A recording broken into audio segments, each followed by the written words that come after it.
සුබවුත් අවුරුද්දක් හැමෝටම ඔයගලන්ට මම තව ලෙසන් එකක් අරන් ආවා ටෙක්නික්ස් සම්බන්ධ සීරීස් එකේ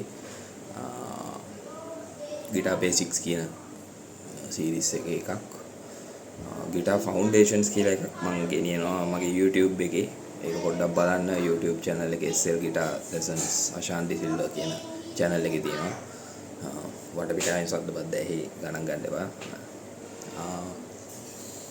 ඉතින් මම අද කතා කරන්නේ මම පොඩි ඩිස්කවරිස් මම alternate picking ගොඩක් ફોකස් කරන හින්දා මේ දවස්වල පොඩි සොයා ගැනීම ටිකක් මම කරා මගේ මම ඉගෙන ගන්න ටීචර්ස්ලාගෙන් උත් ඒගොල්ලන්ගේ ඉන්පුට් එකත් එක්කම තමයි මේ ඩිස්කවරිස් කරේ සහ මම තනියම ප්‍රැක්ටිස් කරනකොට හොයාගත්ත දේවල් රයිට් ඉතින් මේක තියෙන alternate picking වලටයි left hand එක right දෙකටම තියෙන ඔයාලට කරන්න පුළුවන් දේවල් ටිකක් ඊට කලින් මම ගිටාර් එකේ ඔයගොල්ලන් ප්‍රැක්ටිස් කරනකොට කරන්න ඕන දේවල් ටිකක් කියන්නම් ඩිරෙක්ට් ඇම්ප් එකට ගහන සවුන්ඩ් එක ඔයා මොකක් හරි ප්‍රැක්ටිස් ඇම්ප් එකක් හරි තියෙනවනම් පොඩි ඒකේ ප්‍රැක්ටිස් කරන්න රයිට් රිවර්බ් මුකුත් දාන්න නැතුව ඩිරෙක්ට් ක්ලීන් ටෝන් එක හරි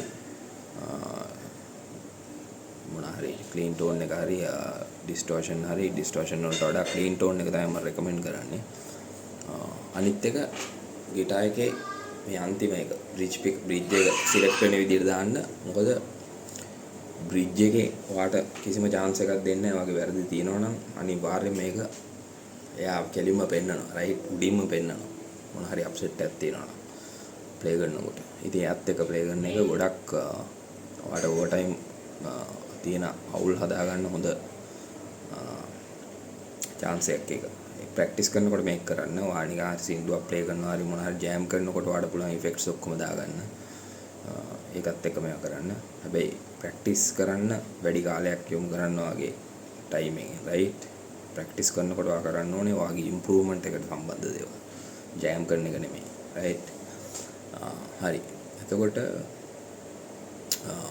මේකේ තියෙන්නේ එතකොට ඔයා බ්‍රිජ් පිකප් එකට දානවා ඉෆෙක්ට්ස් ඔක්කොම ඔෆ් කරනවා ඒක අනිවාර්යයෙන් මොනවා ප්‍රැක්ටිස් කරත් හරි ඊළඟ එක තමයි left hand එකේ ඔයා මොන හරි දෙයක් මේ කරනකොට ඔයා මොන හරි picking pattern එකක් එක්ක අපි කියමු නිකන් 1 2 3 4 exercise එකකින් මම මේක කරන්න හැබැයි ඒක ඔයා වෙන වෙන දේවල් වලට ඒක මේක කරන්න ඕනේ මේ 1 2 3 4 exercise එක හැමතිස්සෙම කරන්න අවශ්‍ය දෙයක් නෙවෙයි right ඔයා ඊට වඩා වෙනස් දේවල් කරන්න ඕනේ 1 2 3 4 එක අපි backward කියමුකෝ පිටිපස්සට කරනවා කියමුකෝ එතකොට ඒක ඔයාලට මට demonstrate කරන්න පුළුවන් ඔයාලට ඒ කියන්නේ ඔයා හැමතිස්සම ගත්ත ගමන් ගිටාර් එක මේ එක්සර්සයිස් එක කරනවා නම් ඔයාලට කරන්න පුළුවන් ඒකේ variations කරන්න පුළුවන් right ඔගේ 24ක්ද කොහෙද 20 ගානක් තියෙනවා ඔයා බලන්න finger exercise ඒ chart එකක් තියෙනවා මේ ගොඩක් කට්ටිය දාලා තිබ්බා මට මතකයි බුද්ධිකගේ එයාගේ FB page එකෙත් එයා ඒක share කරලා තිබ්බා right image එකක් විදියට ඒ ඔක්කොම patterns ටික මට ඒක හම්බුනොත් එහෙනම් මම ආයෙත් share කරන්නම් ඒක ඉතින් share කරන්න කියන්නේ මගේ FB page එකේ මම share කරන්න right අශාන්ති සිල්වා ගිටාරිස් කියන එකේ එතකොට මේක දැන් ඔයා බෑක්වර්ඩ් කරනවා නම් ඔයා කරන්න ඕනේ මේ ටෙක්නිකල් එක්සර්සයිස් එකට ෆ්‍රෙට් කරනකොට ඔයා මිනිමම් ප්‍රෙෂර් එක ප්‍රැක්ටිස් කරන්න right ඒක තමයි අපේ ටාගට් එක ඒ කියන්නේ ඔයා ගොඩක් මෙහෙම හාරන්න නැතුව නෝට් එක ප්‍රොඩියුස් කරන්න අවශ්‍ය ප්‍රෙෂර් එක මෙයා කරන්නේ. එතකොට ඔයා ප්‍රැක්ටිස් එකේදී කරන්නේ නෝට් එක ප්‍රොඩියුස් නොකරන තැනකට තමයි මේ ප්‍රැක්ටිස් එක කරන්නේ right එතකොට ඔයා කරන්නේ ඇත්තටම උඩ තියලා නිකන් ස්ට්‍රින්ග්ස් උඩ තියලා නිකන් ප්ලේ කරන එක right මෙතන පික් කරනවා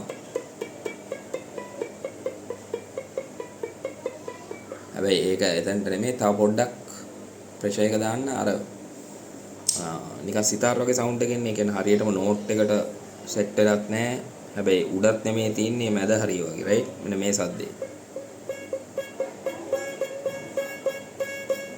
ඔන්න උතන්ට ප්‍රැක්ටිස් කරන්න හැම ඇඟිල්ලම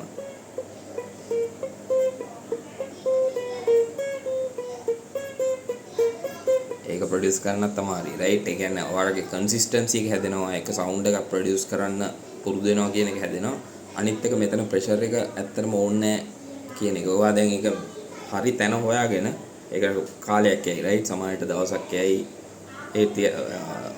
ඊට වැඩි යයි සමහර කට්ටියට එක එක්කෙනාගේ ඉම්ප්‍රූව්මන්ට් ලෙවල් එකට යන කාලය වෙනස් වෙනවා ඉතින් මේක ඔයා කරන්න පුරුදු වුණා කියමුකෝ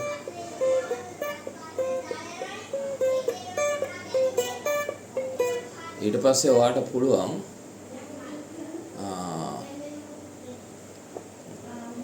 ඒක දිගටම මේන්ටේන් කරලා ඊට පස්සේ ආයෙත් ඒ කියන්නේ ඒක කරද්දි ආයෙත් ඔයා යන්න ඕනේ. ඒ කියන්නේ ඒක පුළුවන් වුණාට පස්සේ ආයෙත් යන්න ඕනේ උඩට, රයිට්? ඒ කියන්නේ නිකන්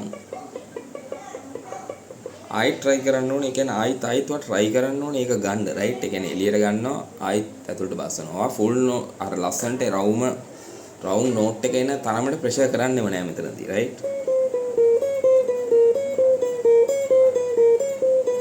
මේ පැටර්න් එක නෙමෙයි ඔයාට හිතෙන ඕනම රිෆ් එකක් හරි ලික් එකක් හරි ප්‍රැක්ටිස් කරන්න පුළුවන් මේකේ, රයිට්? රයිට්. එතකොට ඒක කරපුවම ඔයා කාලයක් ඇද්දි ඔයා හොයාගන්නවා රයිට් මිනිමම් ප්‍රෙෂර් එක මේක කියලා. ඔයාගේ ප්ලේයින් වලට පොඩ ඒක ඇතුල් වෙන්න පටන් ගන්නවා. මෙයා එච්චර ප්‍රෙෂර් එකක් නැතුව මෙයා කරන්නේ. ඒකෙන් වෙන වාසිය තමයි ඔයාගේ අත් වලට හොඳයි මේක, රයිට්? අනිවාර්යයෙන්ම මේ ස්නායු ප්‍රශ්න එනවා. ඕනට වඩා තද කරගෙන මෙයා කරද්දි කාලයක් ඇද්දි ඔයා අවුරුදු 10 15 ප්‍රැක්ටිස් කරන එක්කෙනෙක් නම් ඒ කියන්නේ ඔයා මේක සීරියස්ලි මේ ඉන්ස්ට්‍රුමන්ට් එක සීරියස් ප්‍රැක්ටිස් කරන කෙනෙක් නම් අනිවාර්යෙන් ප්‍රශ්න එනවා, රයිට්? ඒක දෙකක් නැහැ. අනිවාර්යෙන් ප්‍රශ්න එනවා, රයිට්? මොකද මේක සාමාන්‍යයෙන් මෙහෙම ඒ කියන්නේ මෙහෙම කරන එක සාමාන්‍ය මිනිස්සෙක් හැමතිස්සෙම කරන දෙයක් නෙමෙයි. සාමාන්‍ය මිනිස්සෙක් ගිටාර් ගහන්න නැති මිනිස්සෙක් මේවා කරන්නේ. ඔය ටයිපින් කරන කට්ටිය කරන එකක් මේකේ මෙහෙම පාවිච්චි කරන එක. ඒ වගේ එක ට්‍රේඩ්ස් වල සමහර ට්‍රේඩ් වල පාවිච්චි කරන එක. ඒක ඒ කියන්නේ ඕවර් ටයිම් යද්දි මේ වලට ප්‍රශ්න එනවා. මේ ඒ කියන්නේ බෝන්ස් වලට, ජොයින්ට්ස් වලට සහ ස්නායු වලට. ඉතින් මේක පුළුවන් තරම් ප්‍රෙෂර් එක මෙයා කරනවා බලන්න. ඔයාගේ අත් වලින් කරන දේවල් මොනා කරත් ඔයාගේ ප්‍රෙෂර් බිල්ඩ් වෙනවද කියලා ඔයාගේ මාර අවබෝධයක් තියෙන්න ඕනේ. ඇතුලේ ඔයා නිකන් ගිටාර් එක ගහන්නපුවා මෙහෙම මේක ආතල් කියලා ගිටාර් එක ගහන්නපුවා ඔයා මාර අවබෝධයක් තියෙන්න ඔයාගේ ඇඟ මොනවද කරන්න කියලා ඇතුලේ, රයිට්? කොහෙන් හරි ප්‍රෙෂර් එන්න පුළුවන්, බෙල්ල වෙන්න පුළුවන්, මෙහි එක පොයින්ට් ඒව ගැන අවබෝධයෙන් ඉන්න ඕනේ. ඒක කරපුවම ඔයාලට පුළුවන් ටක් ගාලා ඒ වෙලාවේ මොකක් හරි ප්‍රෙෂර් එකක් බිල්ඩ් වෙනවනේ ටක් ගාලා පැත්තකින් ගිටාර් එක තියලා ඇඟ රිලැක්ස් වෙනකන් ඉඳලා ඊට පස්සේ අවබෝධයෙන් මට මෙහෙම එකක් ආවා මම තව රිලැක්ස් කරන්න ඕනේ ඇඟ කියන තැනට යන්න ඕනේ, රයිට්? මේකේ තියෙන්නේ අපි ස්ලෝ දේවල් ගහද්දි සාමාන්‍යයෙන් මෙහෙම යන දුරක් තියෙනවා ස්ට්‍රින්ග් එකෙන් එළියට. හැබැයි ෆාස්ට් ඒවා කරද්දී අනිවාර්යයෙන්ම බොහොම පොඩි දුරක් තමයි ප්‍රැක්ටිකල්, රයිට්?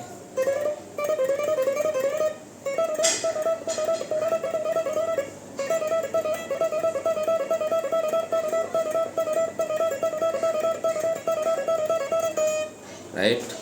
ඉතින් ස්ලෝ දේවල් ප්ලේ කරද්දී මේකේ කියන්නේ මේ පොඩි ඒරියා එකක් විතරයි කරන්නේ කියන එකක් අවබෝධයෙන් තමයි ප්‍රැක්ටිස් කරන්න ඕනේ, රයිට්? මොනා කරත් මේක නිකන් ඔයාලට මම එක්සර්සයිසස් දෙන්නේ නැහැ. මේක නිකන් ටිප්ස් ටිකක්, රයිට්? ඒ කියන්නේ මෙහෙම වයිඩ් රේන්ජ් එකක ප්ලේ කරනකොට දැන් උතන වෙනස්කම් කීපයක් වෙනවා. එකක් ඇවිල්ලා අපේ රේන්ජ් එක, පිකින් රේන්ජ් එක අඩු වෙනවා, රයිට්? ඔයා ස්ලෝ කරද්දිත් දැන් ඔයා අර අඩු රේන්ජ් එකේ තමයි ස්ලෝ දේවල් ගහන්නත් ඔයා ට්‍රේන් වෙන්න ඕනේ, රයිට්? ඒක ස්ලෝ දේවල් මෙයා කරද්දි එක මෝෂන් එකක්, ෆාස්ට් දේවල් කරද්දි එක මෝෂන් එකක් කියන එකම ලොකු ප්‍රශ්නයක්. ඒ කියන්නේ ෆාස්ට් ස්පීඩ් එක බිල්ඩ් කරගන්න බැරි වෙන්න. හරි? ඊළඟ එක තමයි ඒ කියන්නේ ස්ලෝ මෝෂන් එකේ ඔයා වයිඩ් රේන්ජ් එකක ගහන්න පුරුදු වෙලා ඉන්න කෙනෙක් හැටියට ඔයාට ස්ට්‍රින්ග් චේන්ජස් ලේසි, රයිට්? එතකොට ඔයාට තියෙනවා ඒ කියන්නේ ටක් ගාලා කොහොමදත් යනවා මේ ස්ට්‍රින්ග් දෙක අතර මේව කරන්න. හැබැයි ස්පීඩ් කරද්දි ස්ට්‍රින්ග් චේන්ජස් අමාරු වෙන්නේ ඔයා දැන් ඔයාගේ ඔටෝමැටිකලි ඔයාගේ මේක මෙව වෙද්දී ඔයාට දැන් දුරක් ක්‍රොස් කරන්න වෙනවා. ඔයා දැන් මේ පොඩි මෝෂන් එකක ඉන්නේ. හැබැයි මෙතන ඉඳලා ඊළඟ එකට ලොකු රේන්ජ් එකක් තියෙනවා, රයිට්? දැන් මේක ෂොට්ස් කීපයක් ගහන්නේ පොඩි මෝෂන් වලින්. ඔයා චේන්ජ් කරන්න යද්දි මේ ඊළඟ ෂොට් එක ගහන්නේ ලොකු රේන්ජ් එකක. අන්න ඒක අනිවාර්යයෙන්ම බාධකයක්, රයිට්? ඉතින් මේවා ගැන කල්පනා කරලා ප්‍රැක්ටිස් කරන්න. මේවා කියන්නේ මේවා අනිවාර්යයෙන්ම ඉෆෙක්ට් වෙනවා, රයිට්? ස්පීඩ් බිල්ඩ් කරනකොට සහ ඇකියුරසි කියන ප්‍රශ්නේදී මේවා වෙනවා.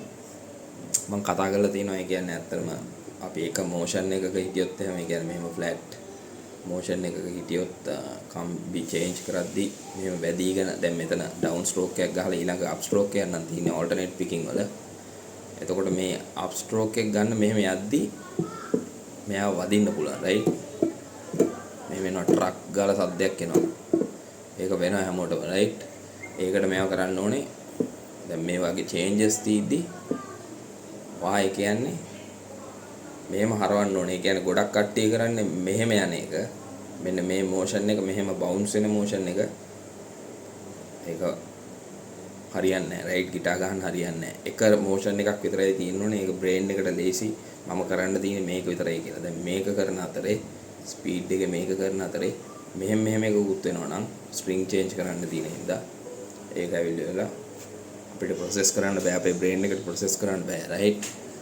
ඉතින් ඒකට කරන්න ඕනේ ඔයා මේ motion එකෙම ඉන්න ඕනේ. හැබැයි ඔයා ඊළඟ stroke එක තියෙන්නේ පල්ලේ up stroke එක නම් ඔයා මෙහෙම හරවලා අර motion එකම ගහන්න ඕනේ. එතකොට string එක escape වෙනවා right. ඊළඟ එක escape වෙනවා.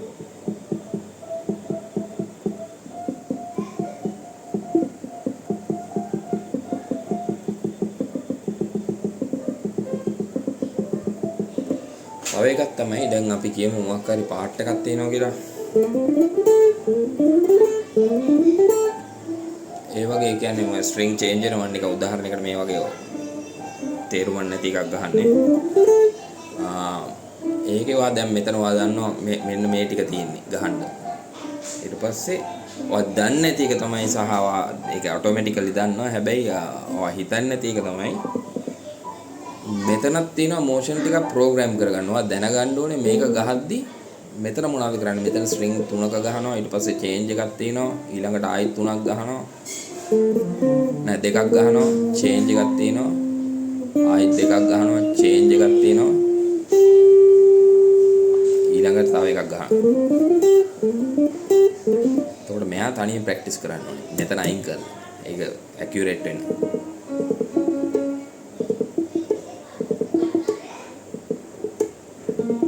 එතනදී තමයි ඔය string escape මොනවද තියෙන්නේ. ඒ කියන්නේ මේක එතනින් එක තැනකින් තව තැනකට යනකොට මොන වගේ motion එකක්ද තියෙන්නේ. right මම down එකක් දැන් right ඉස්සලම 3ක් 2ක් ගහලා down up ඊළඟ down එකේදී මම කෙලින්ම ඊළඟ string එකට යන්නේ right.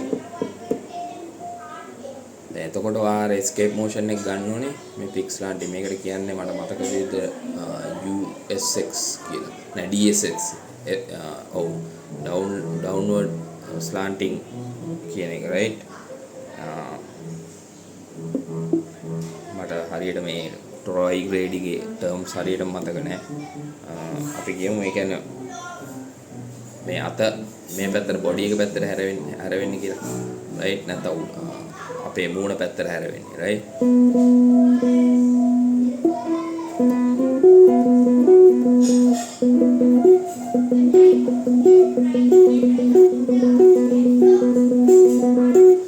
right ඊළඟට බලන්න ඕනේ ඊළඟ එක. ඊළඟට up stroke එකකින් තමයි අන්තිම කම්බියට යන්නේ. up stroke එකකින් අන්තිම කම්බියට යද්දී සම්පූර්ණයෙන්ම අනිත් පැත්තට හරවන්න right. ඒ motion එකේ. එතකොට මම ගන්නවා ඊළඟ string set එක විතරක් ගන්නවා.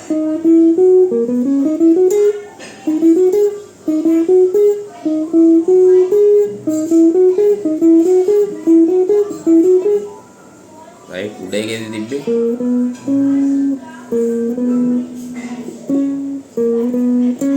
right.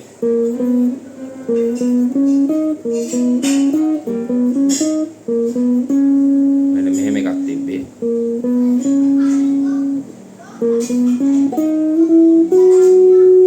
ඊළඟ එකේ ඉන්නේ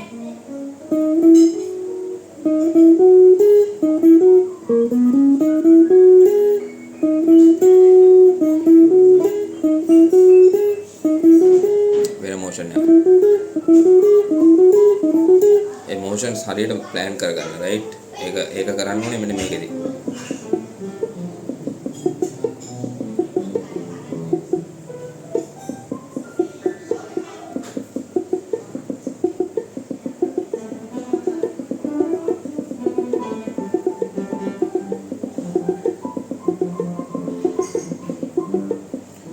ඒක ඕගලන්ට ඇත්තටම ඒ කියන්නේ සමහර කට්ටිය මෙහෙම කරනවා වගේ පෙවුනට ඒ කියන්නේ මෙහෙම කරන්නේ නැහැ ඒගොල්ලන් රයිට් ඒගොල්ලන්ගේ ඒ කරන මෝෂන් එක හරියට බැලුවොත් එහෙම අර මෙහෙම කරන එක තමයි ඕගලන්ට පේන්නේ නිකන් මෙහෙම කරනවා වගේ රයිට්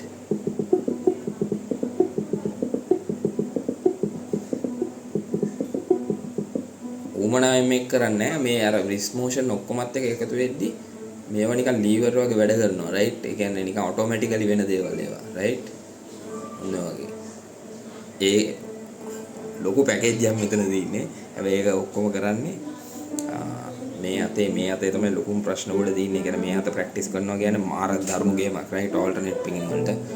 ඉතින් ඒක හැබැයි අවබෝධයෙන් ඔයා ඒ කියන්නේ කාලයක් කරොත් මේක මේවට යනවා. ඒ කියන්නේ මටත් දැන් මම මේ ටික කරනවා මම හිතන අවුරුද්දක් විතර.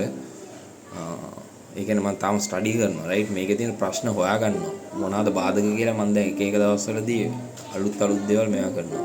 සහ එක මොෂන්ස් දින එක සමහර කට්ටිය මේවා කරනවා මෙහෙම එකක් කරනවා උතන තියෙනවා ඒ කියන්නේ ඒකේ තියෙනවා ඔක හොඳටම රිසර්ච් කරලා තියෙන එක්කෙනා තමයි ට්‍රොයි ග්‍රේඩි කියන එක්කෙනා. එයා ඒ කියන්නේ කෙලින්ම මෙඩිකල් සෙන්ටර්ස් වලට ගිහිල්ලා ඒ සයන්ටිස්ට්ලාත් එක්ක වැඩ කරලා තියෙනවා. ඇත්තටම අපේ මොෂන්ස් කොහොමද වැඩ කරන්නේ ඇඟේ ඒ වගේ දේවල් රයිට්. උතනදී ඒගොල්ලන් රිසර්ච් කරලා තියෙනවා. අර ඕගොල්ලන් දන්නවනේ අර ඊතල වගේ ඩාට්ස් විදින ගේම් එක නිකන් රවුමක් තියලා ඒ මැද්දේ මේකට කූර වගේ එක විදින ඒ වගේ ඩාට්ස් කියලා කියන්නේ ඩාට් ත්‍රෝයින් කියලා කියන්නේ. අන්න ඒ මොෂන් එක කොච්චර මෑවෙනවද ඒකේ රිවර්ස් එක කොච්චර මේ වෙනවද ඒ වගේ ලොකු රිසර්ච් එකක් ඒක රයිට්. පිකින් වල හෑන්ඩ් එකට විතරක් කරලා දිනවා ට්‍රොයි ග්‍රේඩි වෙනම රිසර්ච් එකක්. ඒක සල්ලි දීලා ගන්න ඕනේ මේකක් තියෙන්නේ. ඒ කියන්නේ ඒක හරියට මෙතඩ් එක ඉගෙන ගන්න මම ඒකට තාම ගියේ නෑ. හැබැයි මගේ ඉස්සරහට ප්ලෑන් එකක් තියෙනවා මම මේ සිස්ටම් එක ගෙවලා ගන්න. මොකද මට තේරෙනවා ගොඩක් දේවල් රයිට්. මම මේක රිසර්ච් කරගෙන මාත් රිසර්ච් කරගෙන යන හින්දා මට මොන හරි ඒකේ තිබ්බනම් මට ටක් ගාලා තේරෙනවා රයිට් මෙයා මේක තමයි කියන්නේ කියලා. ඒක ගැන කිසිම අදහසක් නැතුව ඔයා ගිහිල්ලා ඒ පැකේජ් එක ගත්තොත් එහෙම සල්ලි දීලා ඔයාට ඒ කියන්නේ කිසිම ඉම්ප්‍රූව්මන්ට් එකක් එන්නේ නැහැ. තේරෙන්නෙත් නැහැ මොනවද කියන්නේ කියලා. ඔයාට කාලයක් යද්දී මොනවාද මේ මොෂන් මේවා මොනවාද නම් මම මේ එපා වෙනවා කරන්න ගියාම කියලා ඔයාගේ වීදම කිසිම වැඩක් නැති වෙනවා රයිට්. මොකද ඔයා අතහැරලා දානවා ඒක. ඉතින් මේවා ගැන හිතන්න මේවා අනිවාර්යයෙන්ම වැදගත් දේවල් රයිට් ටෙක්නිකල් දේවල් වලට සම්බන්ධව. මේක ෆාස්ට් ප්ලේයින් වලට විතරක් නෙමෙයි ඇකියුරේට් ප්ලේයින් වලට ස්ලෝ මේවා ප්ලේ කරත් ඔයා ඇකියුරේට් ප්ලේ කරන එක්කෙනෙක් හැටියට මේවා වෙන්න පුළුවන්. මොකද සමහර ස්ලෝ අපේ සිංහල සින්දු වල පාර්ට්ස් ගෙවුවත් සමහර කට්ටිය මම දැකලා තියෙනවා බැන්ජෝ රෝල් වලට වඩා මේවා ඒකට කියන්නේ මම හිතන්නේ මැන්ඩලින් ට්‍රෙමෝල් මොකක් හරි එකක් මැන්ඩලින් ගහනකොට ට්‍රෙමෝල්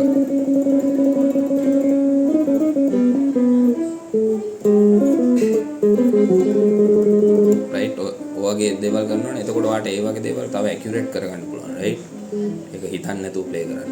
ඒ කියන්නේ මෙතන මොෂන් එක හරි මේ පැත්ත බලාගෙන කරන්න ඕනේ නැහැ. මොකද ඔයාට දැනෙනවා මේ වගේ දේවල් ප්‍රැක්ටිස් කරපුවා. මේක ගැන හිතන්න අපි අභියෝගතාව දේශන ජය වේවා හැමෝටම.